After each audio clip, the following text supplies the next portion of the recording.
Hello everyone, welcome to our channel. If you are preparing for 2027 SSLC exam, then this video is for you. This is the part 1 जिसमें कि आज हम जो live process है class 10 science का इसका कुछ MCQ डिस्कस करेंगे। तो देखते हैं पहला सवाल क्या है। Which of the following statements about the autotrophs is incorrect? मतलब ऑटोट्रॉप्स के बारे में पूछा गया है, कौन सा स्टेटमेंट गलत है। ठीक है, अभी हम चेक करेंगे। They synthesize carbohydrates from carbon dioxide and water in the presence of sunlight and chlorophyll। ठीक है, जो ऑटोट्रॉप्स होता है वो क्या करता है, इन the presence of sunlight and chlorophyll क्या करते हैं, कार्बोहाइड्रेट को प्रोड्यूस कर सिंथेसाइज करते हैं। ठीक है, तो क्या बोला गया है इसमें, they synthesize carbohydrates from carbon dioxide and water in the presence of sunlight and chlorophyll. ये तो सही है, हमें कौन सा निकालना है, विच इज इनकरेक्ट। ठीक है, नेक्स्ट देखते हैं। They store carbohydrates in the form of starch, ये भी सही है।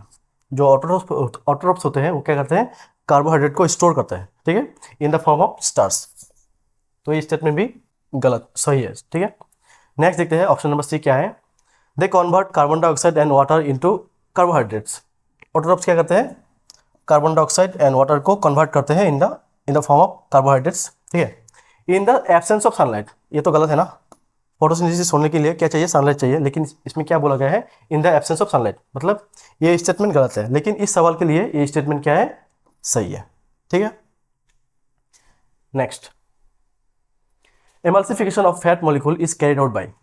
एक्चुअली एमल्सिफिकेशन क्या है, जो फैट मॉलिक्यूल्स है, ठीक है, उसको ब्रेक डाउन किया जाता है इनटू स्मॉलर मॉलिक्यूल, छोटा छोटा मॉलिक्यूल्स बना दिया जाता है विद द हेल्प ऑफ, देखो ऑप्शन क्या क्या है, trypsin, pepsin, bile salt and amylase. तो इसका सही जवाब क्या होगा, बाइल सॉल्ट। जो बाइल सॉल्ट है वो क्या करता है, इमल्सिफिकेशन करता है। ठीक है, next. Oxygen liberated during photosynthesis comes from. इस सवाल को समझते हैं। देखो ये कौन सा रिएक्शन है, फोटोसिंथेसिस का। ठीक है, इसमें देखो हमें क्या क्या प्रोडक्ट मिला है, glucose, oxygen and water molecules. ठीक है, सवाल में क्या पूछा गया है, ये जो ऑक्सीजन है ये किससे आया है, CO2 से आया है या फिर वाटर मॉलिक्यूल से आया है। तो देख रहा है इसमें जो पॉइंट नंबर 2 है, देखो क्या बोला गया है इसमें, conversion of light energy to chemical energy and splitting, ये याद रखना, splitting of water molecules, splitting of water molecules into hydrogen and oxygen. Water molecule जो है, जो वाटर मॉलिक्यूल्स है, इसको स्प्लिट करके क्या क्या प्रोडक्ट बनता है, हाइड्रोजन एंड ऑक्सीजन। ठीक है, तो हमें पता चल गया ये ऑक्सीजन कहाँ से आया है, एक्चुअली इस वाटर से आया है। ठीक है, तो देखो ऑप्शन क्या क्या है इसमें, वाटर है, क्लोरोफिल है, कार्बन डाइऑक्साइड एंड ग्लूकोज। सही जवाब ऑप्शन नंबर ए, वाटर। ठीक है, अभी नेक्स्ट देखते हैं। The enzyme contain by our saliva is called. बहुत ही आसान सा सवाल है, जो हमारा सलाइवा है उसमें कौन सा एंजाइम रहता है, एमाइलेस। ठीक है, next. Which of the following statements about plants and gas exchange is true? About plants and gas exchange is true. इनमें से कौन सा स्टेटमेंट सही है, किसके बारे में, प्लांट्स के बारे में एंड गैस एक्सचेंज के बारे में। ठीक है, देखो पहला कौन सा है, photosynthesis rate is always less than respiration rate during day. ये गलत है। ठीक है, क्योंकि during the day time photosynthesis का रेट क्या होता है, ज़्यादा है एज कम्पेयर टू रेस्पिरेशन। ठीक है, नेक्स्ट देखते हैं। If a plant is releasing carbon dioxide and taking oxygen during the day, photosynthesis is not occurring। इसमें देखो क्या बोला गया है, ड्यूरिंग द डे। याद रखना, ड्यूरिंग द डे टाइम क्या होता है, फोटोसिंथेसिस होता है। ठीक है, लेकिन इसमें क्या बोला गया है, during the day photosynthesis is not occurring, मतलब ये भी गलत है। ठीक है, अभी नेक्स्ट देखते हैं। All plants gives out oxygen during day. सही है, जितना भी प्लांट्स हैं ड्यूरिंग द डे टाइम वो क्या देते हैं, ऑक्सीजन देते हैं। ठीक है, and carbon dioxide during night, ये भी सही है।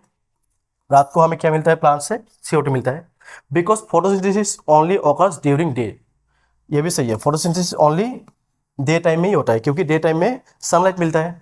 नेक्स्ट क्या बोला गया है, एंड रेस्पिरेशन जो है occurs both day and night, ये भी सही है। रेस्पिरेशन डे टाइम में भी होता है, नाइट में भी होता है। ठीक है, और जो फोटोसिंथेसिस है वो ओनली डे टाइम में ही होता है, मतलब ये वाला स्टेटमेंट क्या है, सही है। Which is true, option number C. ठीक है,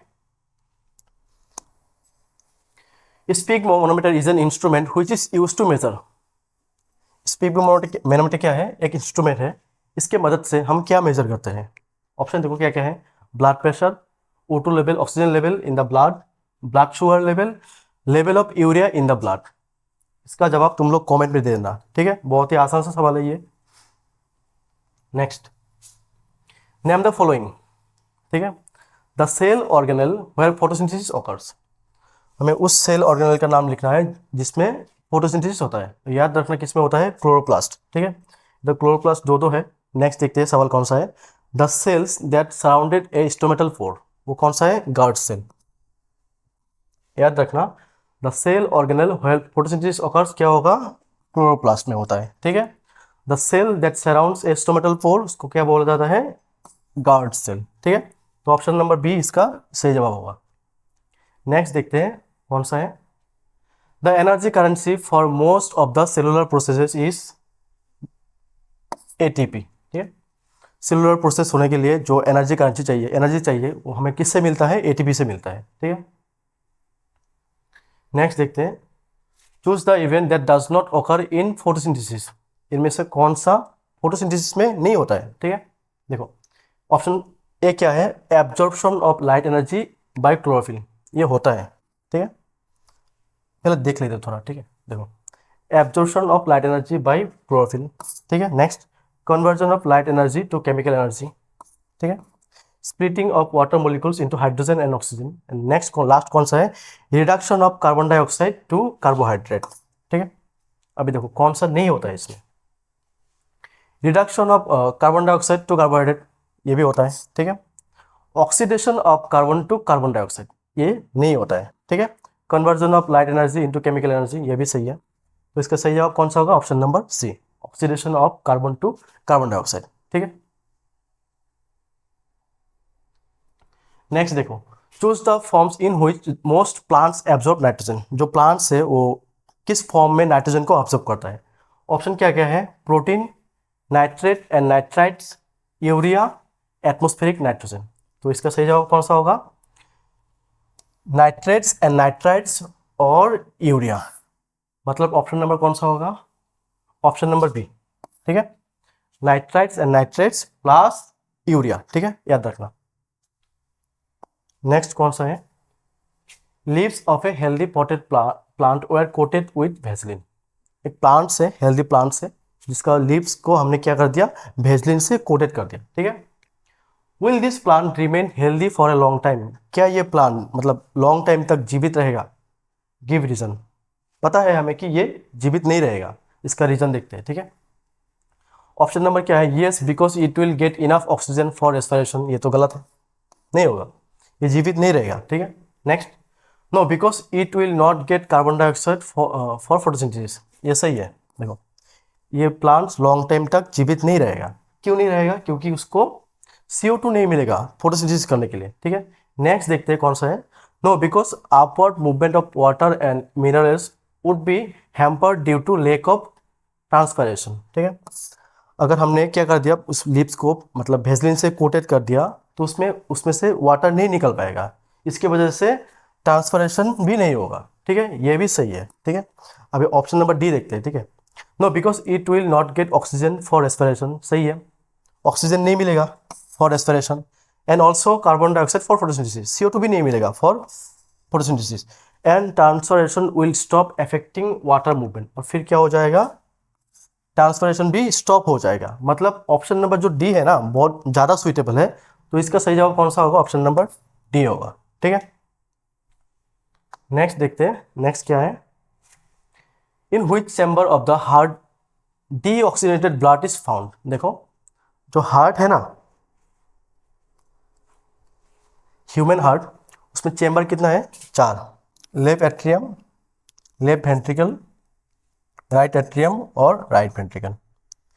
में सवाल क्या पूछा गया है, in which chamber of the heart deoxygenated blood is found. देखो ये जो चैम्बर है, right atrium and right ventricle, इन दोनों चैम्बर में हमें क्या मिलता है, डीऑक्सीजनेटेड ब्लड मिलता है, ठीक है।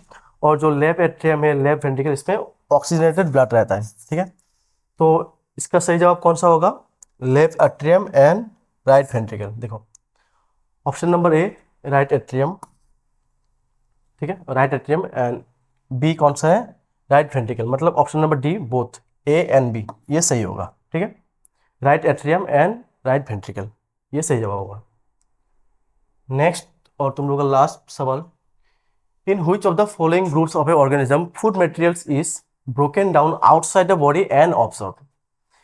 इसमें कुछ ऑर्गेनिजम्स का ग्रुप है, हमें पूछा गया है इनमें से कौन सा ग्रुप, मतलब बाहर में जो फूड मटेरियल्स ब्रेक डाउन होता है उसमें से न्यूट्रिएंट्स एब्जॉर्ब करता है। ठीक है, देखो ऑप्शन क्या क्या है, mushroom, green plants, amoeba, east, mushroom, bread moulds. इसका सही जवाब ऑप्शन नंबर बी होगा। ठीक है, ईस्ट, मशरूम, ब्रेड मोल्ड्स क्या करते हैं, जो बाहर मतलब बॉडी के बाहर जो मतलब फूड मटेरियल्स रहते हैं ना उससे मतलब न्यूट्रिएंट्स एब्जॉर्ब करता है जो कि ऑलरेडी ब्रेक डाउन है। ठीक है, सो आज के लिए इतना ही था। ठीक है, अगर वीडियो अच्छा लगा तो लाइक कर देना, अपने फ्रेंड्स के साथ शेयर करना। मिलते हैं नेक्स्ट वीडियो पर।